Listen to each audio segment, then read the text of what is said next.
Hello friends, welcome to our channel RKP360। उम्मीद करते हैं आप लोग अच्छे होंगे। और आज हम लोग अपना आइडम का सीरीज क्लास नंबर 5 कंटिन्यू करेंगे।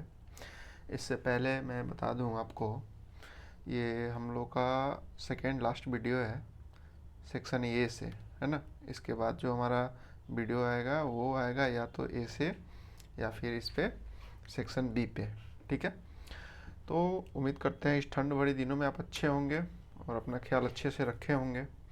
और वीडियो अच्छा लगे तो एक छोटा सा काम कीजिएगा, लाइक और सब्सक्राइब शेयर कीजिए और अपने दोस्तों के बीच में इसको वायरल कीजिए, ताकि एक हम लोग का फैमिली है एक बड़ा लेवल पे बढ़े और हम लोग इस पे और अच्छे से काम कर पाए, ठीक है। तो बिना समय को गंवाए आज हम लोग क्लास नंबर 5 स्टार्ट करते हैं, ठीक है।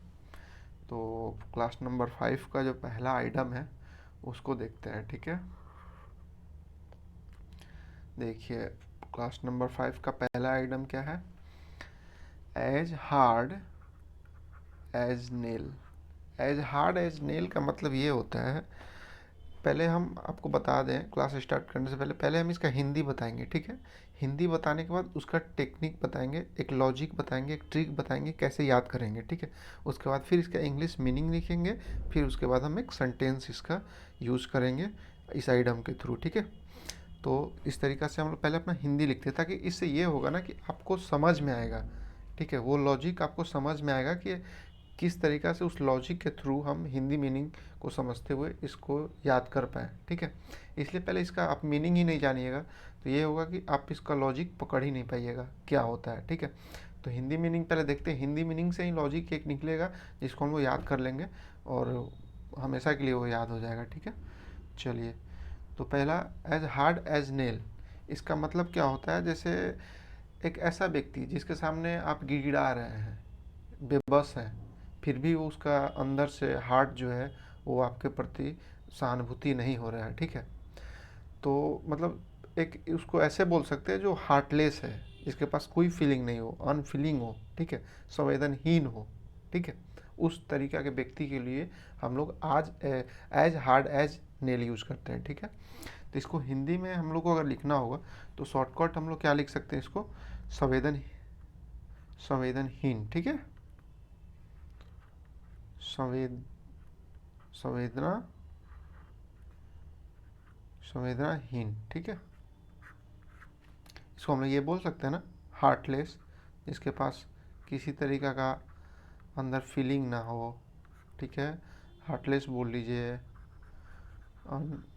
अनफीलिंग बोल लीजिए, ठीक है।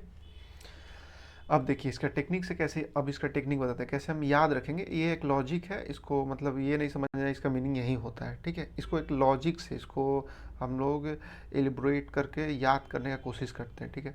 जैसे एज हार्ड, हार्ड का मतलब क्या होता है?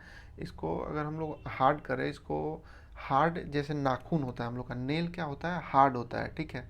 उसी तरीक़ा से ये जो व्यक्ति है वो अंदर से हठीला है, ठीक है, हठधर्मिता वाला व्यक्ति है। वो हमेशा अपने जिद के आगे मतलब टिका रहता है, किसी का बात वो नहीं सुनता है, ठीक है। इस टाइप के व्यक्ति के लिए जैसे हम यूज़ करते हैं एज हार्ड एज नेल। तो जिस तरीक़ा से हम हमारा नेल हार्ड होता है, उसी तरीक़ा से ये व्यक्ति भी क्या होता है? अंदर से बहुत हार्ड होता है, कठोर होता है, संवेदनहीन होता है, ठीक है।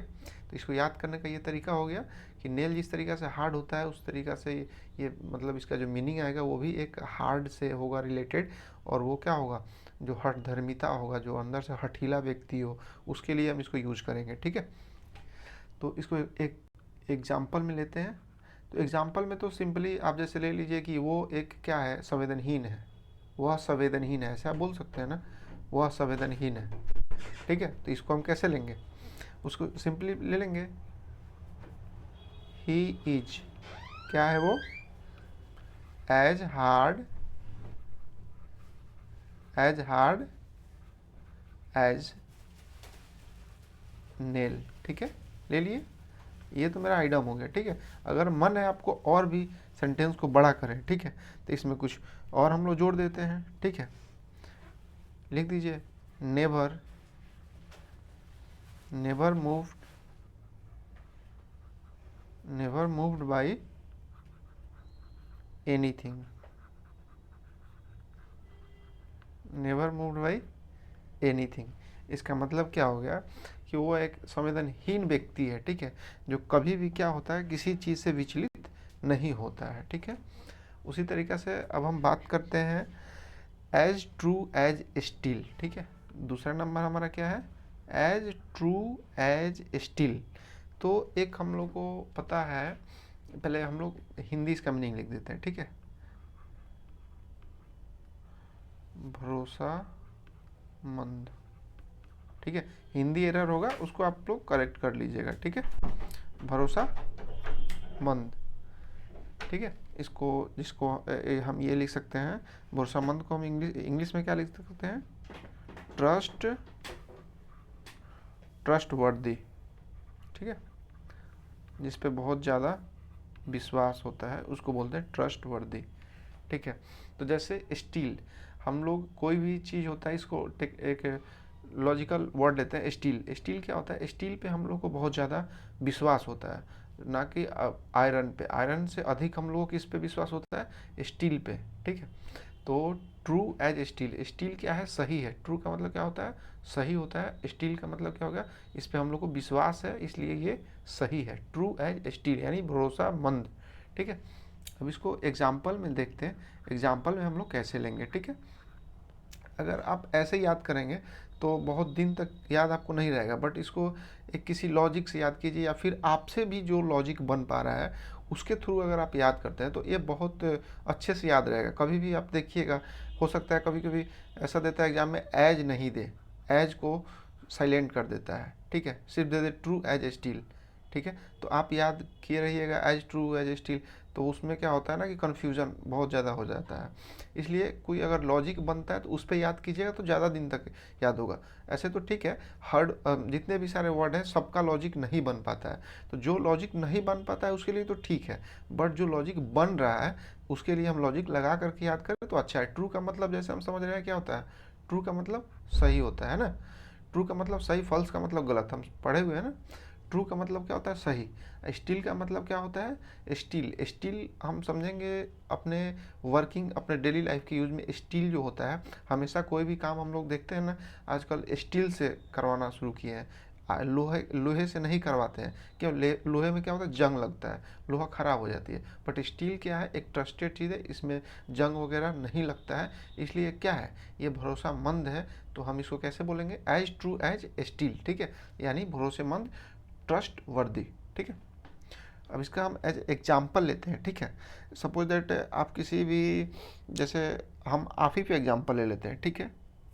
मेरा जो ये व्यूवर है वो क्या है, बहुत ज़्यादा उन पे हम क्या करते हैं, बिलीव करते हैं, विश्वास करते हैं, ठीक है। उन पे हम क्या करते हैं, बहुत ज़्यादा प्राउड करते हैं, बहुत ज़्यादा विश्वास करते हैं। I am proud that my viewers, ठीक है। व्यूअर्स आर क्या है, एज ट्रू एज स्टील, ठीक है। ये हमारा आइडम हो गया। कहने का मतलब क्या है कि हम इस बात से बहुत ज़्यादा प्राउड फील करते हैं कि मेरा जो व्यूवर है वो क्या है, एक भरोसेमंद है, एक विश्वासी व्यक्ति है, ठीक है। चलिए हम आप ही लोग पे एग्जाम्पल ले लिए। अब नेक्स्ट चलते हैं, एट डिस्काउंट, ठीक है।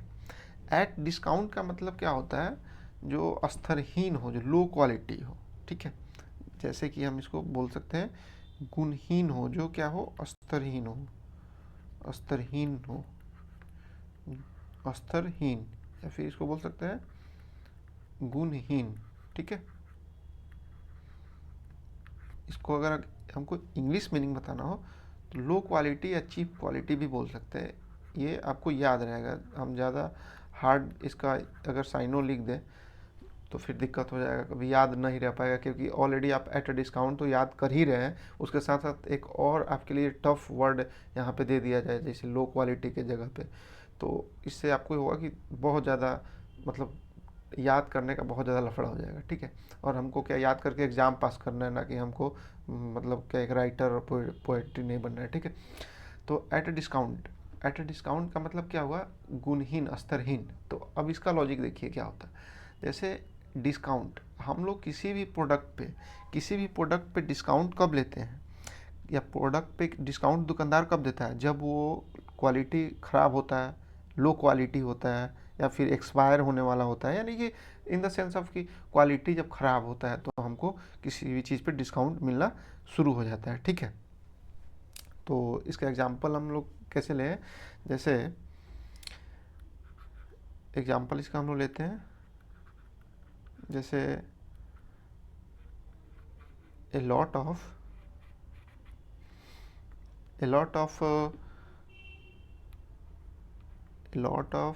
एट, पहले अब इसका at a discount, a lot of at a discount, ठीक है। क्या products products are available,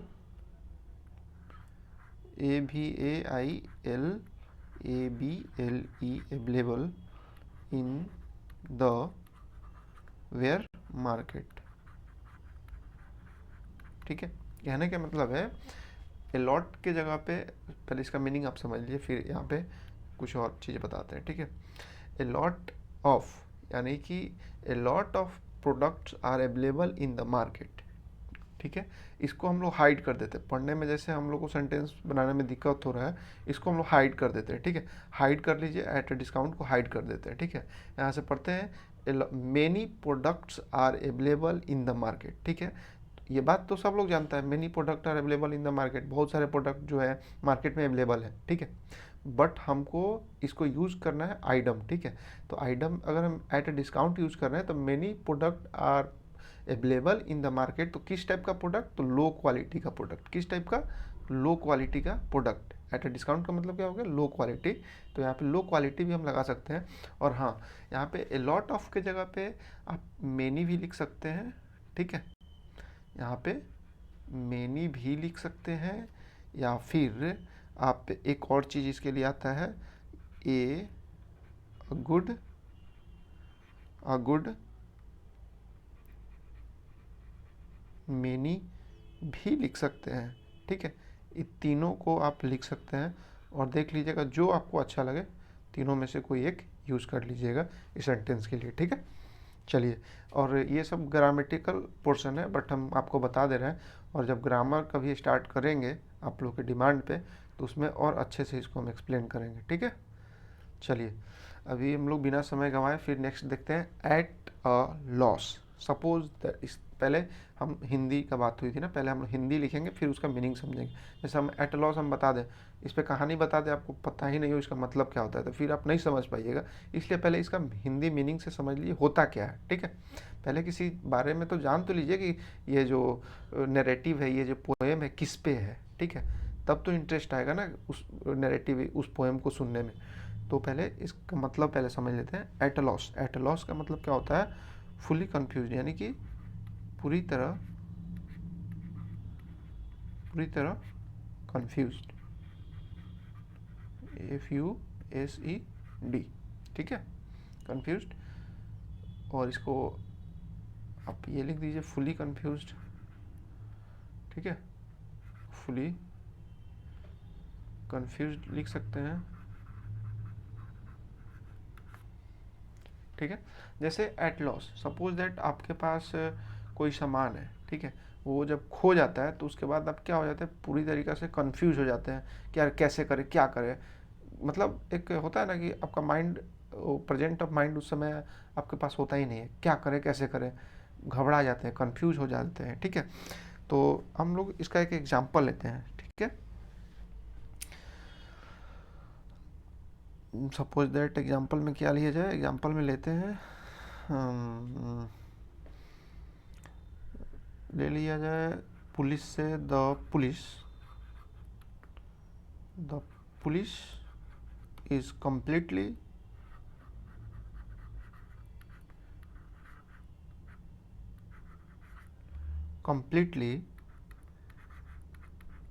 at a loss की जगह पे आप कंफ्यूज भी लगा करके पढ़ लिख करके देख लीजिए कि हाँ सेंटेंस सही आ रहा है ना। एट अ, देखिए आपको हम कंफ्यूज बताया, हमसे कंफ्यूज लिखा गया। एट अ लॉस, ठीक है, at a loss over the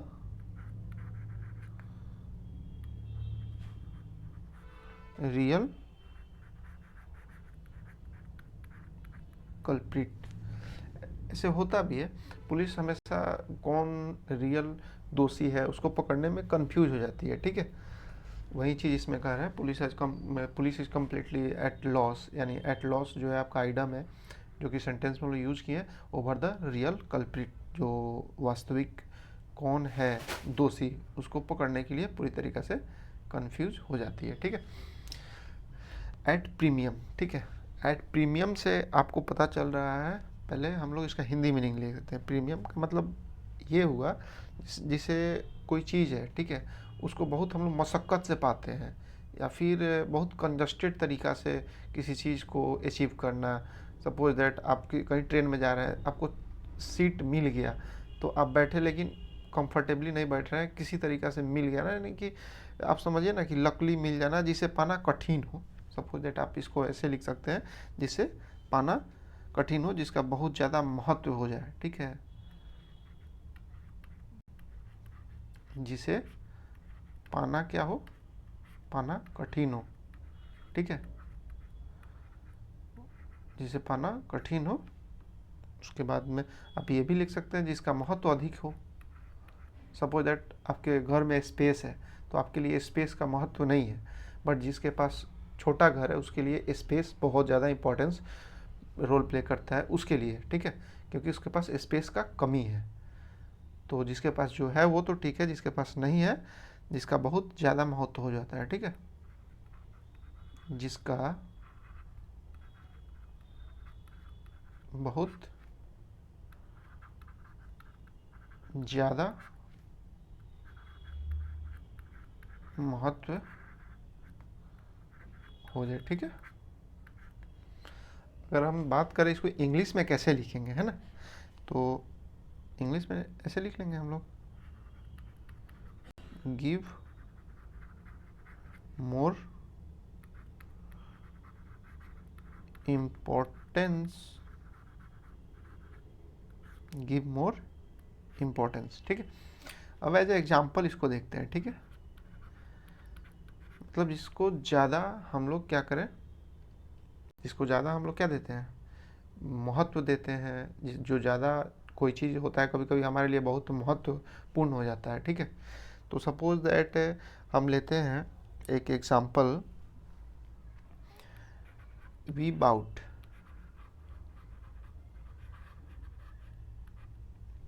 we bought bunk bed, bunk bed, we bought bunk bed, क्यों, बिकॉज बंक बेड क्या होता है बताइएगा, because space in the apartment, in the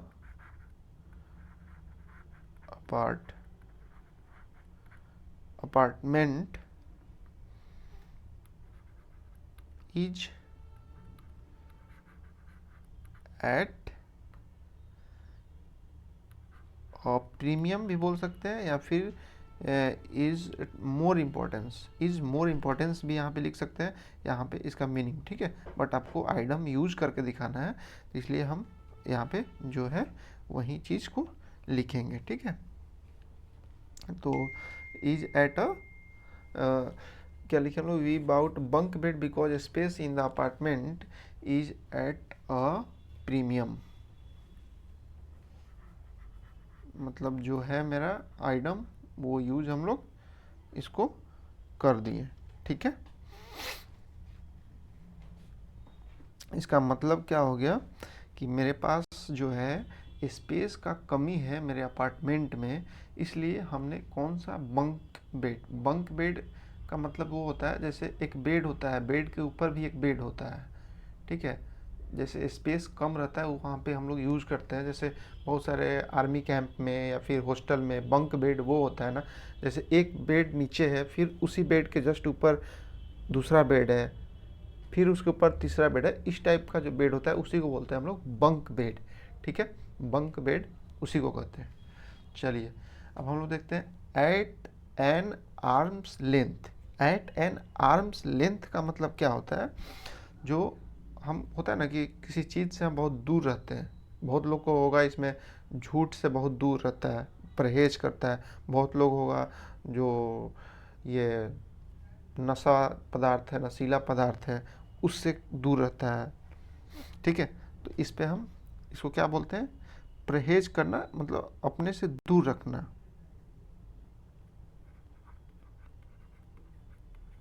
अपने से दूर रखना किस सेंस में, परहेज के सेंस में। जैसे होता है ना कि हम इस चीज़ से परहेज कर रहे हैं, हम ये चीज़ नहीं खा सकते हैं, ठीक है, उस सेंस में ये लेंगे हम लोग, जैसे परहेज के सेंस में। परहेज करना किसी चीज़ से नहीं होता, परहेज हम लोग करते हैं, ठीक है। तो परहेज करना, ठीक है। और परहेज करना को इंग्लिश में क्या लिखते हैं ना, इसको हम इंग्लिश में ये लिख सकते हैं, to refrain. To refrain, refrain का मतलब क्या होता है, परहेज करना, ठीक है। तो आर्म, इसका एक लॉजिक देखिए, आर्म का मतलब क्या होता है, आर्म सपोज दैट हम लोग आर्म समझते हैं जो बंदूक गोली होता है, उस टाइप को चीज़ को हम लोग आर्म समझ लेते हैं, ठीक है। आर्म से हम लोग क्या रहते हैं, एकदम परहेज रहते हैं, क्यों, क्योंकि हम लोग किसी तरीका का इलीगल वर्क नहीं करना चाहते हैं, ठीक है। तो इस पे हम एक एग्जाम्पल लेते हैं, ठीक है। एट आर्म पे हम लोग एक एग्जाम्पल लेते हैं। सपोज दैट बहुत लोग इसमें होंगे जो ये नशीला पदार्थ से दूर रहते होंगे, तो उसके लिए एग्जांपल हम लेते हैं, I always keep, I always keep narcotic, narcotic, narcotic का मतलब होता है नशीला पदार्थ, है ना, नशीला, Hindi meaning, Hindi spelling error देख लीजिएगा ना, पदार्थ यहाँ पे होगा, सॉरी, नशीला पदार्थ, ठीक है, ये था है, नशीला पदार्थ। नरकोटिक का मतलब होता है नशीला पदार्थ। उसके बाद हम लोग क्या करते हैं, नशीला पदार्थ से हम लोग परहेज करते हैं, टू रिफ्रेन भी लिख सकते हैं, लेकिन हमको आइडम यूज करना है, तो हम यहाँ पे क्या लेंगे, एट एन आर्म्स लेंथ, ठीक है, उससे हम लोग क्या करते हैं, परहेज करते हैं, ठीक है, एट एन आर्म्स लेंथ। चलिए, उम्मीद करते हैं आप लोग अच्छे से समझ रहे हो, अच्छे से समझ रहे हैं तो सिर्फ समझिए नहीं, प्लीज़ आपसे रिक्वेस्ट है हम्बली, आप थोड़ा लाइक दबा के कीजिए, सब्सक्राइब भी कीजिए और अपने दोस्तों में शेयर कीजिए, ठीक है। अब बात हम लोग करते हैं at cross purpose. At cross purpose का मतलब आपको वर्ड से ही पता चल रहा है, एट क्रॉस, क्रॉस का मतलब क्या होता है, किसी चीज़ से विरोध करना, ठीक है। इसको हम क्या लिख सकते हैं, विरोधी, विरोधी, क्या लिख सकते हैं, विरोधी, विरोधी को हम लोग क्या बोलते हैं, एट क्रॉस पर्पस, ठीक है। अब बात करें हम लोग इसको इंग्लिश में कैसे लिखेंगे भाई, इसका इंग्लिश तो सिंपल है, जैसे अगर नहीं कुछ आया एग्जाम में तो एंटी लिख देंगे, होता है ना, मैं उसका एंटी हूँ, ठीक है, या अपोजिंग हूँ। अपोजिंग जैसे लीडर होता है ना, एक अपोजिशन लीडर होता है, विरोधी होता है, तो इस तरीके से एक अपोजिंग भी लिख दीजिए, अपोजिंग भी लिख सकते हैं। अगर इससे भी मन नहीं भरा तो एक एडवर्सरी भी लिख दीजिए, एडवर्सरी, ठीक है। इन सब का मतलब क्या होता है, एक ही मीनिंग होता है सबका, अपोजिंग, एडवर्सरी, एंटी, ये सब आप लोग का एक साइनो हो गया, ठीक है। तो सपोज दैट हम लोग विरोधी किसी का कब होते हैं, ठीक है, हम लोग किसी का विरोधी हो जाते हैं। कभी कभी दोस्त भी हम लोग दोस्ती रखते हैं, बट कभी कभी ऐसा होता है कि दोस्त से भी हम लोग उसका विरोधी बन जाते हैं, ठीक है। तो उसी पे लेते हैं, और फिर दोस्ती से जब विरोधी में हम लोग कन्वर्ट होते हैं, फिर जब विरोधी से जब दोस्ती में कन्वर्ट होते हैं या फिर किसी मोमेंट पे उस दोस्त को देखते हैं, तो हम लोग क्या बोलते हैं, सॉरी यार हम लोग तो क्या हैं, एक क्या है, विरोधी हैं। तो एक एग्जांपल इस पे लेते हैं, आई एम सॉरी, मुझे खेद है, किस लिए, कि हम लोग क्या है, आई एम सॉरी। ये लिख सकते हैं, मन है तो लिख लीजिए, अगर याद कर सकते हैं तो लिख लीजिए, या फिर सिंपली आप ये भी लिख सकते हैं, we are at cross purposes, we are at cross purposes, ठीक है। इसका मतलब ये हो गया कि हम लोग विरोधी हैं। अगर आपको याद हो सकता है तो इस सेंटेंस को लिखिए, ठीक है, और नहीं हो सकता है तो सिंपली आप इसको लिख लीजिए, और यहाँ पे आइटम वी आर लिख करके, और एक आइटम इसका जो है उसको आप इसमें यूज कर सकते हैं, उसका भी मीनिंग सेम है, और इसमें लगा दिए तो बस एक ये हो गया कि किसी से आप विरोध का ये जता रहे हैं, खेद जता रहे हैं, ठीक है। चलिए, एट डेगर ड्रॉन, डेगर ड्रॉन का मतलब क्या होता है, एट डेगर ड्रॉन, डेगर ड्रॉन का मतलब भी सेम होता है, ठीक है। डेगर ड्रॉन का मतलब भी सेम होता है। इसका भी मतलब आप चाहें तो शत्रुतापूर्ण लिख लीजिए, शत्रु लिख लीजिए, किसी के साथ शत्रुतापूर्ण बिहेव होता है ना, वही वाली बात है, शत्रुतापूर्ण, या फिर अपोजिशन, अपोजिंग, इसका भी वही लिख लीजिए, एंटी लिख लीजिए, क्योंकि हम तो आपको वहीं पे 3 मीनिंग दे दिए हैं इसके जस्ट ऊपर वाले में, ठीक है। तो एडवर्सरी का मतलब ही होता है किसी से दुश्मनी, ठीक है। एट डैगर ड्रॉन, ठीक है। इसका कोई लॉजिक नहीं लग रहा है तो हम लोग इसको याद कर लेंगे। हम बोले ना, ये ज़रूरी नहीं है सारे में ये लॉजिक लग ही जाए, बट अगर लॉजिक जिसमें लग जाए 90% 80% क्वेश्चन में क्या होता है, लॉजिक लग जाता है, तो उसको हम लॉजिक से याद करेंगे ना। लॉजिक से याद करने पे क्या होता है, हमारे ब्रेन में एक कॉन्शियस माइंड होता है, उसमें वो जा करके क्या होता है, फिट हो जाता है। कभी भी अगर हम देखेंगे क्रॉस तो हमको याद आने लगेगा, अगर 1 से 2 बार हम पढ़े हुए हैं तो, ठीक है। तो इसका एग्जाम्पल के तौर पर हम क्या देते हैं, सपोज दैट जनरली क्या होता है, जब हम लोग का पेरेंट होते हैं तो हम लोग सही होते हैं, अगर 2-3 भाई हैं तो सही है, अगर पेरेंट के जाने के बाद, एक्सपायर होने के बाद, दोनों भाइयों एक दूसरे का क्या हो जाते हैं, शत्रु हो जाते हैं, ठीक है। तो हम लोग उसको लेते हैं, the two brother, the two brothers are, ठीक है। यहाँ पे क्या हो जाते हैं, 2 ब्रदर्स क्या हो जाते हैं, तो शत्रु हो जाते हैं। तो शत्रु के लिए हमारे आइटम क्या है, dagger at daggers drawn, at daggers drawn, ठीक है, ओवर,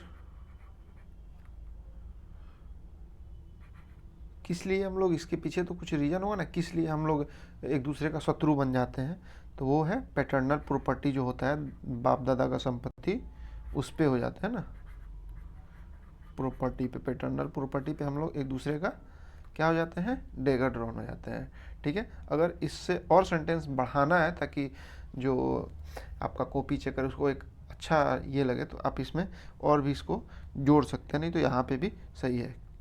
लिख बता दीजिए ऐसा कब होता है, after the death of their parents, जब उनके गार्जियन का मृत्यु हो जाता है उसके बाद इस तरीका का कंडीशन आता है। जनरली घर में ऐसा होता है ना। अब हम बात आते हैं किस पे, एट लार्ज। एट लार्ज का मतलब क्या होता है? एट लार्ज का मतलब ही है, इसका जो वर्ड है लार्ज, लार्ज का मतलब क्या होता है? बहुत बड़ा, इतना बड़ा जितना आप सोच नहीं सकते, आपके पहुंच से बाहर। ठीक है, तो इस तरीक़ा से हम इसको क्या ले लेंगे, इसमें एक लॉजिक हम आपको बताएं। लार्ज का मतलब इतना बड़ा जिसको मतलब पकड़ से भी बाहर है। नहीं, हम लोग बोलते हैं ना कि ये बहुत बड़ा आदमी है, बहुत बड़ा, इसको पकड़ना मुश्किल है, तो वहीं ये चीज़ है, कानून कानून के पकड़ से बाहर। इतना बड़ा व्यक्ति है कि वो कानून के पकड़ से भी बाहर है। ठीक है, अब इसको इंग्लिश लिखना हो, beyond the rich of the law, मतलब कानून के पकड़ से भी बाहर है, इतना लार्ज है, इतना लार्ज है जो कानून के पकड़ से भी बाहर है। ठीक है ना, तो इस लार्ज वर्ड से मेरे को एक लॉजिक वर्ड मिल गया, लॉजिक सेंटेंस मिल गया। ठीक है, तो इस लॉजिक से हम इसको याद कर लेंगे, इतना लार्ज है जो कानून के पकड़ से भी बाहर है, beyond the reach of the law. ठीक है, जैसे एग्जाम्पल लेते हैं इसका, एक एग्जाम्पल से देखते हैं। सपोज दैट जनरली जो कानून के पकड़ से बाहर होते हैं उनको क्या बोलते हैं हम लोग, एक अपराधी होते हैं, तो हम लोग अपराधी पे ले लेते हैं, the culprit, the culprit is still, the culprit is still, जो कल्प्रिट है वो अभी भी क्या है, एट लार्ज है, यानी कानून के पकड़ से बाहर है ना, एट लार्ज। चलिए अब नेक्स्ट आते हैं हम लोग, at loggerhead. At loggerhead का मतलब होता है विरोधी। क्या होता है? विरोधी, विरोधी। विरोधी से आज हम लोग तीन चीज़ पढ़े। ठीक है, तीन जो आइटम है वो हमारा विरोधी से रिलेटेड है। एक तो आपका एक लॉगर हेड है, दूसरा आप अभी हम लोग क्या पढ़े थे, लॉगर हेड के पहले एक डैगर ड्रॉन पढ़े थे, और डैगर ड्रॉन के पहले हम लोग क्या पढ़े थे, एट क्रॉस पर्पस। ठीक है, ये सारे चीज़ हम लोग ये आइटम किससे, विरोधी से रिलेटेड पढ़े थे। ठीक है, तो इसका भी हम लोग क्या लिख सकते हैं, एडवर्स, एडवर्सरी लिख सकते हैं। ठीक है, एडवर्सरी लिख सकते हैं, मतलब हो गया विरोधी। ठीक है, तो एक ही एग्जांपल हर जगह तो नहीं ना लिख सकते हैं। ठीक है, तो इसको हम अलग एग्जांपल से लेते हैं। अच्छा, इसका एक लॉजिक वर्ड है लॉगर, लॉन्ग, लॉन्गर, इसको ऐसे आप समझिए एक लॉजिक के तौर पे। ठीक है, लॉन्गर। ठीक है, लॉन्गर हेड, लॉन्गर हेड यानी कि किसी का एकदम मुंह लंबा चौड़ा कब हो जाता है, जब वो एकदम विरोधी बनता है, नहीं तो इसे जनरली आपसे बात करेगा, जैसे एकदम विरोध करेगा तो एकदम लॉन्गर हेड, माथा उसका एकदम, मुंह नाक सब एकदम फुला उला करके आपसे एकदम विरोध करेगा, है ना। लॉन्गर हेड एक लॉजिक है। ठीक है, इसको लॉजिक से याद कीजिए, सीरियस लेकर के नहीं याद कीजिएगा। ठीक है, लॉन्गर हेड का मतलब क्या हो गया, सपोज दैट कोई यूनियन वाले हैं, उसमें वर्कर होते हैं और जो मैनेजमेंट टीम होती है वो जनरली हमेशा एक दूसरे का क्या होते हैं, एडवर्सरी होते रहते हैं। ठीक है, तो उसी पे लेते हैं, the union, the union of, या फिर union of worker and management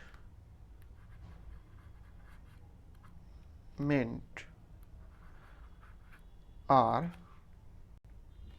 ठीक है, यहाँ पे क्या लिखेंगे, किसका वर्कर का जो यूनियन है वो एंड मैनेजमेंट वो क्या होते हैं, एट लॉगर हेड होते हैं हमेशा, LOGGERHEADS,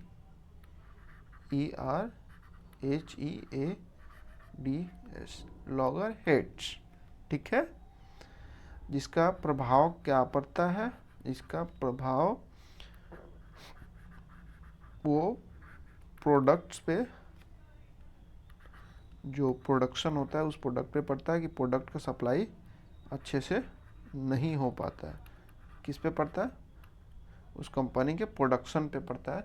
क्यों, क्योंकि वो लोग जो है वो एक दूसरे का लॉगर हेड हो जाते हैं, इसलिए। चलिए, आज का सेवा हम लोग का ख़त्म होता है, और आपसे एक हम्बली रिक्वेस्ट है फ्रेंड्स, मेरे भाई, अगर वीडियो अच्छा लगे तो प्लीज़ सब्सक्राइब कीजिए और दोस्तों में शेयर कीजिए, और अच्छे से पढ़ाई कीजिए, और इधर उधर कुछ नहीं, जो बताया जा रहा है उसको पढ़िए।